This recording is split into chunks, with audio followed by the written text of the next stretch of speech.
வணக்கம் ஜோதிட நண்பர்களே. இன்னைக்கு நாம என்ன பார்க்க போறோம் அப்படின்னா, வேலை செய்வது யாருக்கு ஒத்து வராது, தொழில் செய்வது தான் ஒத்து வரும் அப்படின்றத இன்னைக்கு ஒரு வீடியோவோட பார்த்துடலாம். இந்த சேனலை சப்ஸ்கிரைப் பண்ணாதவங்க சப்ஸ்கிரைப் பண்ணுங்க, இந்த வீடியோவை லைக் பண்ணி பாருங்க. அப்பதான் யூடியூப் மற்றவங்களுக்கு இந்த வீடியோவை ரெக்கமெண்ட் பண்ணோம். முடிஞ்ச அளவுக்கு இந்த வீடியோவை சோஷியல் மீடியாவிலையும் ஷேர் பண்ணிவிடுங்க. சரி, வாங்க வீடியோக்குள்ள போகலாம். பொதுவாகவே 6ஆம் அதிபதி பாவ கிரகமாக இருப்பது சூரியன் இதில் விதிவிலக்கு. சரிங்களா, சூரியனை எடுத்துக்கூடாது. சனி செவ்வாயின் வீடுகள் 6ஆம் இடமாக வந்தாலே வேலையில் பிரச்சனைகளை சந்திக்க வேண்டியது இருக்கும். சரிங்களா, அடுத்தது 6இல் பாவ கிரகங்கள் இருப்பது ஆட்சி உச்சம் அடைந்தால் கூட வேலை செய்வது ஒத்து வராது. வேலையில் சதா பிரச்சனைகள் தொடர்ந்து சந்திக்க வேண்டியது இருக்கும். இல்லையெனில் என்னதான் நடந்தாலும் அதை சகித்து கொண்டு போக வேண்டியது இருக்கும். சரிங்களா, பொதுவாக சனி இருக்கிறவங்க, அதாவது 6ல் சனி இருக்கிறவங்க சகிப்புத்தன்மையை மெயின்டைன் பண்ணுவாங்க. இதுவே செவ்வாய் இருந்ததுன்னா சண்டை சச்சரவு, பெரிய ஆளுங்களால் தொந்தரவு அப்படின்னு சொல்லிட்டு இருந்து கொண்டே இருக்கும். அதை எதிர்த்து இவங்க ஃபைட் பண்ணினாலும் கூட வேலையில் சண்டை சச்சரவு இருக்குல்ல, ஸோ அது உண்மைதான்.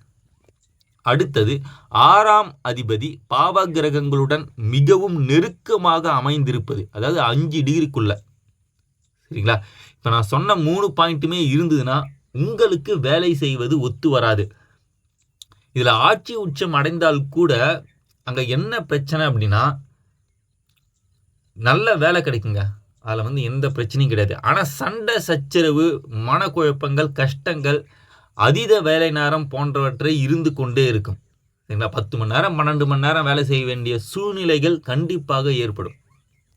சரிங்களா, அப்படி இல்லைன்னா மிக குறுகிய நேரத்தில் அதிகமான வேலைகளை செய்து முடிப்பவர்களாக இருப்பாங்க. அதனால் மன அழுத்தங்களுக்கும் உண்டாக வேண்டியது இருக்கும்.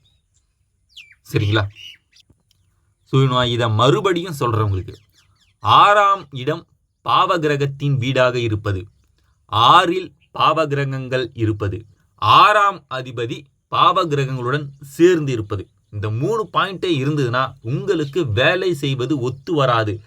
அதாவது சண்டை சச்சரவு பிரச்சனைகள் தொடர்ந்து இருந்து கொண்டே இருக்கும் அப்படின்னு உறுதியாக சொல்லிட முடியும். இவங்க பெரும்பாலும் வேலை செய்வதை தவிர்த்துட்டு சொந்தமாக தொழில் வைப்பது நல்லது. சரிங்களா, அந்த தொழில் அமைப்புக்கு என்னதான் இருக்க வேண்டியது அவசியம் அப்படின்றத இப்போ பார்க்கலாம். 10ஆம் வீடு அதன் அதிபதி நன்றாக இருக்க வேண்டும். இதில் ஏதாவது ஒன்று இருந்தாலும் ஓகே தான். அதாவது 10வது வீடு நல்லா இருந்தாலும் இல்லைன்னா அதனுடைய அதிபதி நன்றாக இருக்க வேண்டும். அதாவது 10ஆம் அதிபதி கேந்திரம் திரிகோணம் ஏறி இருந்தால் கூட கண்டிப்பாக சொந்தமாக தொழில் ஆரம்பிக்கலாம். அடுத்தது லாபஸ்தானம் எனும் 11ஆம் இடம் அல்லது அதன் அதிபதியான 11ஆம் அதிபதி நன்றாக இருக்க வேண்டும். அடுத்தது 2ஆம் இடம் அல்லது 2ஆம் அதிபதி நன்றாக இருக்க வேண்டும். இது ஒரு ஆப்ஷனல் தான். சரிங்களா, இந்த 2ஆம் இடம் 2ஆம் அதிபதி ஓரளவுக்கு கெட்டு இருந்தாலும் கூட நீங்கள் வீட்டில் இருக்கவங்க கிட்ட காசை ஒப்படைச்சிட்டு அவங்க பேங்க்கில் கூட போட்டுடலாம். சரிங்களா, முக்கியமாக 10, 11ஆம் இடங்கள்.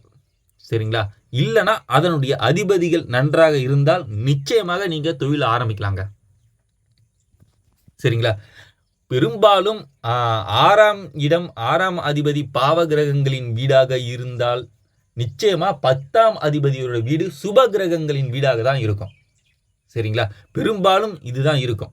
சரிங்களா, உதாரணமாக இப்போ கன்னி லக்னத்துக்கு 6ஆம் அதிபதி சனி.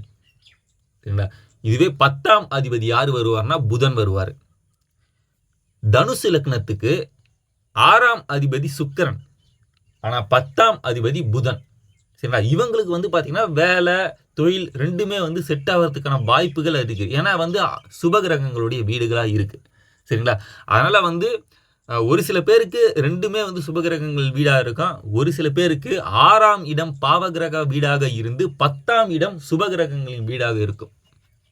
சரிங்களா, ஆரம்பத்தில் 10ஆம் இடம் நன்றாக இருந்தாலே நிச்சயமாக நீங்கள் தொழில் ஆரம்பிக்கலாம். இப்போ 10வது இடம் பாவகிரகத்தின் வீடாக இருந்தால் அப்போ நான் தொழில் ஆரம்பிக்க கூடாதா அப்படின்னு கேட்குறீங்க. இதில் ஒரு சூட்சமத்தை பார்க்கலாம். அதாவது 10ல் பாவகிரகங்கள் இருந்தால் தொழில் கஷ்டமாகத்தான் இருக்குங்க. சரிங்களா? ஆனால் நீங்கள் உங்களுக்கோசம் உழைக்கிறீங்க. புரியுதுங்களா வித்தியாசம்?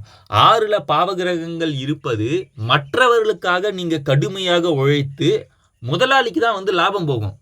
ஆனால் 10ல் பாவகிரகங்கள் இருப்பது கஷ்டமாக தொழில் ஜீவனம் இருந்தாலும், அதாவது கஷ்டப்பட்டு உழைத்தாலும் நீங்கள் உங்களுக்காக உழைக்கிறீர்கள். இதுதான் வந்து முக்கியமான விஷயம். சரிங்களா? 10ல் பாவகிரகங்கள் இருப்பது நல்லது. சரிங்களா? ஆனால் 6ல் பாவகிரகங்கள் இருப்பது முதலாளிக்கோசம் அடிமை ஜீவனமாக இருந்து வாழ்க்கையில் அவங்களுக்கோசமே வந்து நீங்கள் ரொம்ப கஷ்டப்பட வேண்டிய சூழ்நிலைகள் ஏற்படுத்துகின்றத யாராலையுமே வந்து மறுத்து பேசிட முடியாது.